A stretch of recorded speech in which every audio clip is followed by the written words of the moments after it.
Hi, Kayla. Hi. Hi. Um, my name's LaDonna Griffey. I'm one of the social workers here at this facility, and I'm a caseworker. So, with that being said, a caseworker basically can help you find resources, guide you down paths that you may not know that there's out there for assistance.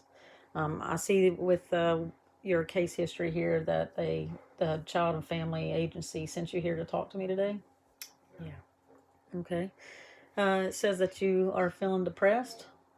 You want to Yeah. go into that or talk a little bit about that? Um, Me and my kid's dad broke up a couple months ago, Okay. and I'm pretty much doing everything on my own. Okay. He gives me money sometimes, Okay. but not enough to do anything with, really. Okay. I understand that. Um, we've been broke up for about 6 months. Things are just hard right now. I Okay. don't have anybody to watch them when I go to work, and my work doesn't understand.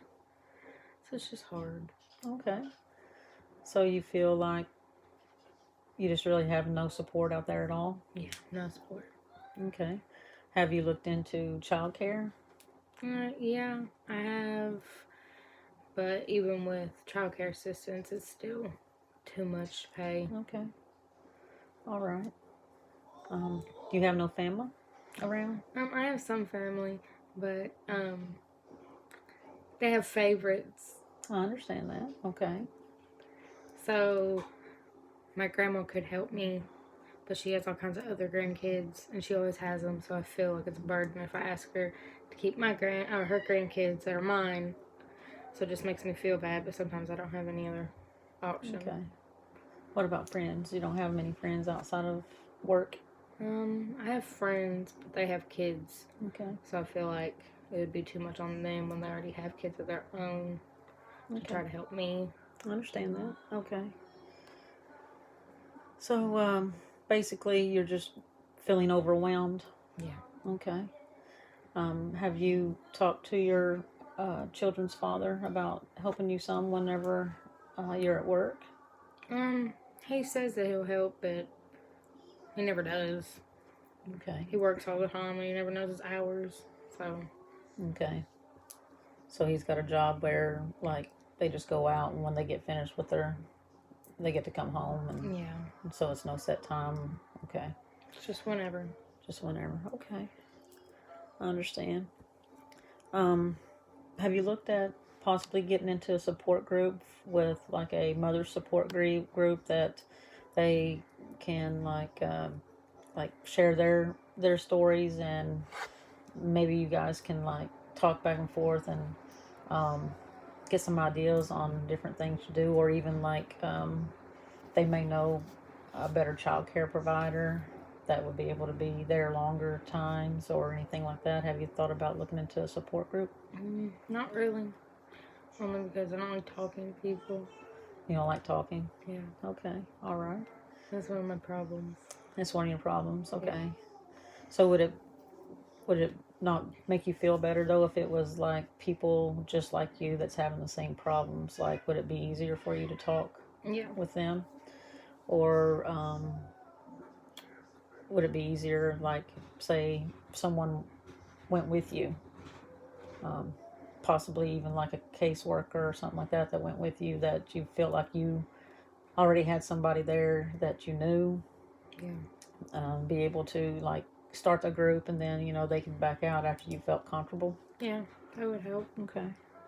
um, I'll write that down, and then at the end we'll see if I can't find um, a support group, something like that, for you as well to look into. um, as far as possibly, do you get child care assistance now, or are you trying to pay for your child care for your daycare?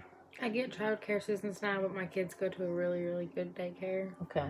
So it's still kind of expensive, but I'm working on paperwork to get a grant. Okay. That's what I was going to ask. Is like some daycare providers, they have grants or what they call scholarships. So hopefully you can get that paperwork in. If you need help filling it out or anything, I'll be more than glad to help you with that as well.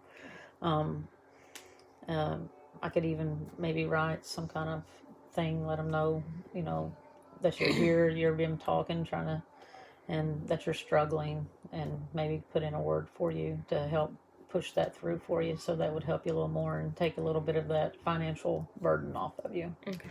if you would like that. But definitely, don't do not get that in there, so that they can get that on file and knock your bill down some for you.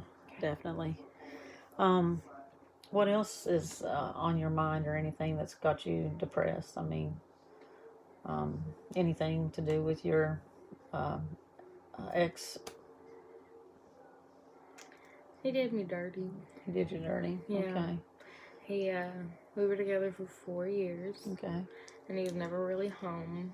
I got pregnant like 3 months after we'd been together. Okay. So we were very different, I guess.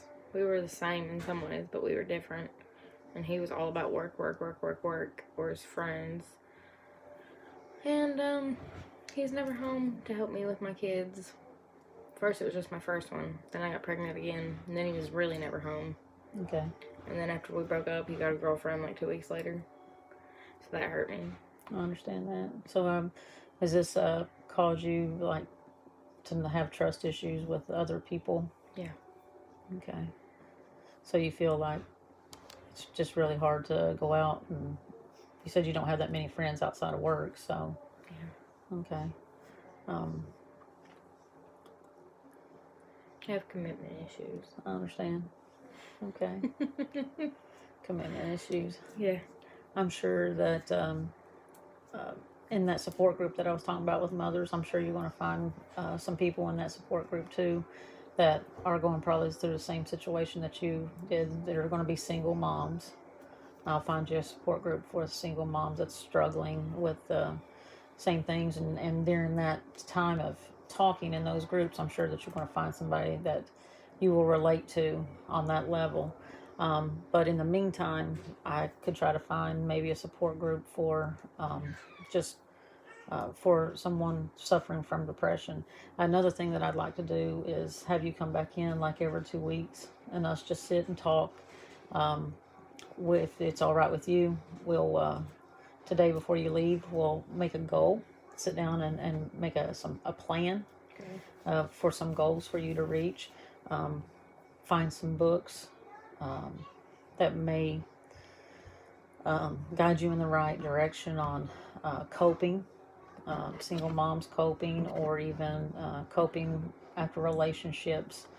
We can go online together and see if we can find some books for you to read, and then we'll set some goals. And as you achieve those goals, we'll set new goals and get you to where you're feeling like a strong, independent person. I'm not saying that you don't feel independent, because you're doing this just fine. It's just the overwhelming part of probably coming out of a 4-year relationship. I'm sure you all helped each other, and now it's just you, Yeah. and he helps you whenever. Yeah. So that'll be our plan right now. We're going to plan to see me again in 2 weeks.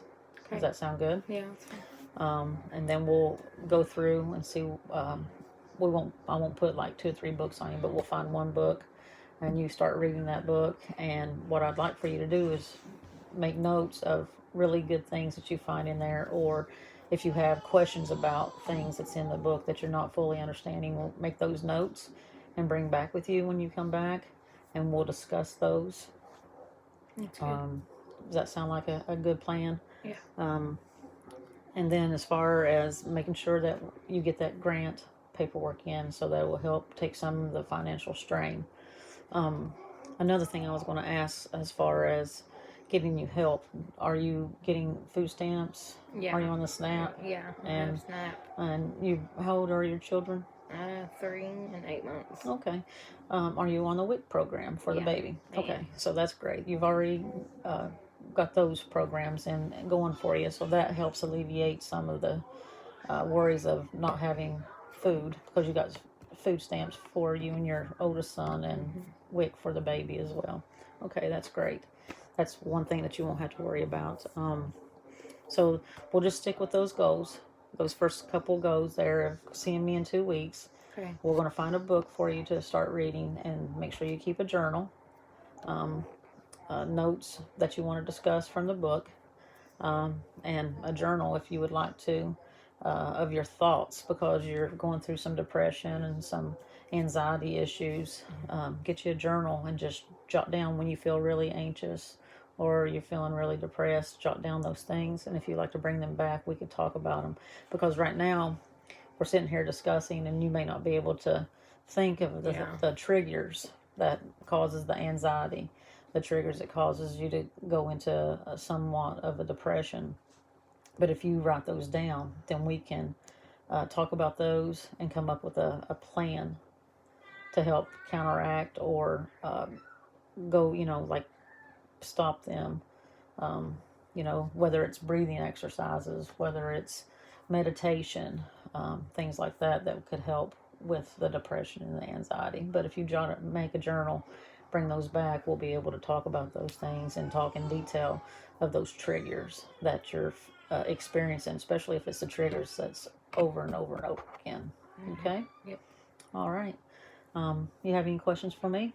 No, not really. Not at this time? No. It's a lot to take in on the first visit, I understand. So, I know at the beginning you said that you had a deadline today because you needed to pick your babies up from daycare, and I understand that, and I appreciate you being upfront with me on that so that I don't keep you here too long. So, thank you for coming in. Thank you. And you have my name and number. If you need to get a hold of me between the 2 weeks, feel free to call me. Okay. Okay? Thank you. Thank you.